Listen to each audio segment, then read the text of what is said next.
سر سوال کے جواب میں منسٹری جواب دے رہی ہے کہ جو ان کی فلائٹ آپریشن تھی فار حج وہ 96% وہ آن ٹائم اور ایفیشینٹ، لیکن 4% ایسی فلائٹس تھیں جن میں ڈیلیز ہوئے ہیں۔ سر میرا سوال یہ ہے کہ 55,300 سم تھنگ جو پلگرمس تھے اس کی 96% اگر فلائٹس لے لیں جو کہ 210 ہیں تو تقریباً کوئی 10 فلائٹس ایسی ہیں جس میں ڈیلیز ہوئے ہیں، جن کی کینسلیشنز ہوئی ہیں، وچ مینس کہ تقریباً 3 سے 4 ہزار پلگرمس ایسے تھے جن کو تکلیف پہنچی ہے۔ میرا سوال منسٹر صاحب سے سر یہ ہے کہ مجھے بتا دیں کہ ان میں سے کتنی فلائٹس ڈیلے ہوئی ہیں، کتنی کینسل ہوئی ہیں، ان کی کیا وجوہات ہیں، اور سر یہ جو پلگرمز جنہوں نے سفر کیا جو حج پہ گئے ہوئے تھے ان میں سے کتنوں کو کمپنسیشن دی گئی ہے اور کتنوں کو فیسیلیٹیشن کی گئی اس حوالے سے؟ پارلیمنٹری سیکرٹری اسامہ سرور صاحب۔ جی اسامہ صاحب کا مائک کھولیے۔ جی سر آنریبل پارلیمنٹیرین کا سوال تھا سر، اس میں سر ہماری ٹوٹل ایک فلائٹ ہے سر جو ڈیلے ہوئی ہے، جو جدہ سر ڈیلے ہوئی تھی اور وہ ٹیکنیکل ریزنز کی وجہ سے ہوئی تھی، اس کی وجہ سے ہمارا 4 فلائٹس کا سر شیڈول اپسیٹ ہوا تھا جو بعد میں ریکور کر لیا گیا تھا۔ اور بالکل سر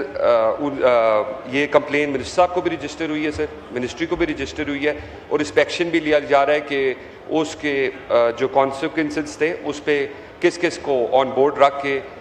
پیش کیا جائے گا سر، بورڈ کے آگے میٹنگ کے آگے پیش کیا جائے گا۔ نعیمہ کشور خان صاحبہ سپلیمنٹری۔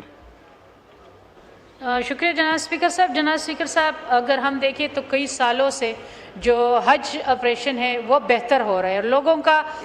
سرکاری حج کی طرف زیادہ آ رہے بنسبت پرائیویٹ کے، تو اگر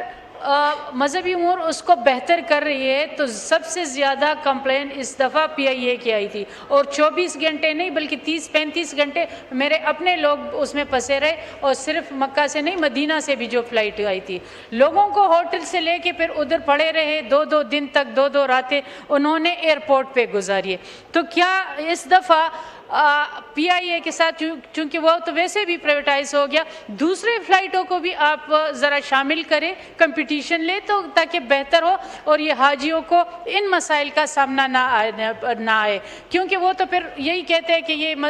ان کے انتظامات اچھے نہیں، ان کو یہ نہیں پتہ کہ فلائٹ کی وجہ سے ہے، مذہبی امور کی وجہ سے نہیں ہے۔ تو اگر اتنا اچھا حج کروائے اور پھر وہ آتے ہوئے یا جاتے ہوئے اتنا خوار ہو تو میرے خیال میں یہ بہت ہی زیادتی ہے حاجیوں کے ساتھ، تو دوسری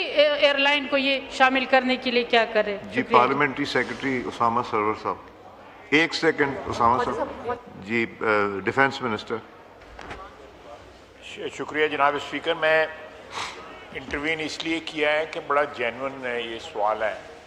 اور سجیشن بھی بڑی ٹھیک ہے کہ بجائے اس کے کہ ایک کیپٹیو مارکیٹ جو ہے وہ حاجیوں کی دی جائے ایک ہی ایئر لائن کو،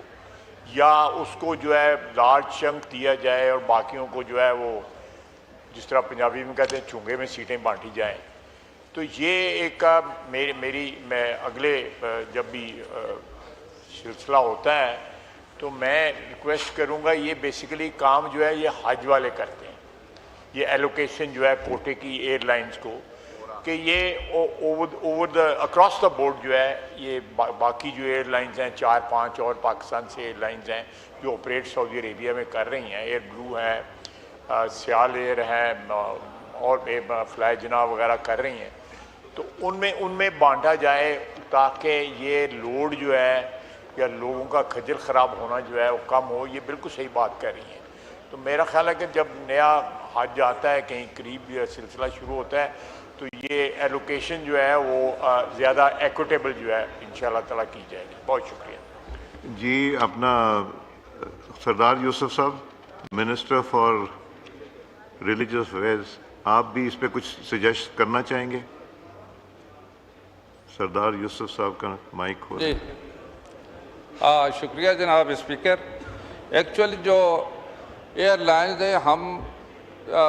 صرف پی آئی اے نہیں ہے بلکہ سعودی ایئر لائن کے ذریعے بھی حاجی جاتے ہیں، اور پی آئی اے اور اس کے ساتھ دوسری جو ایئر لائن ایئر بلو اور ایئر سیال کے ذریعے بھی جاتے ہیں، لیکن ان کی اتنی کیپیسٹی نہیں ہے جو ایئر لائن ہیں۔ پچھلے سال بھی ہم نے ان کو حاجیوں تقسیم کیے تھے، لیکن زیادہ جو اس میں پی آئی اے اور سعودی ایئر لائن 50-50 ان کو دیا جاتا ہے۔ تو پی آئی اے نے جس طرح ابھی بہت سارے کوشچن اٹھے تو یہ انہوں نے ایکسیپٹ بھی کیا ہے جو ڈیلے ہوئی ہے۔ ہماری طرف سے بھی یہ ہدایات رہی ہیں ہمیشہ سے کہ کوئی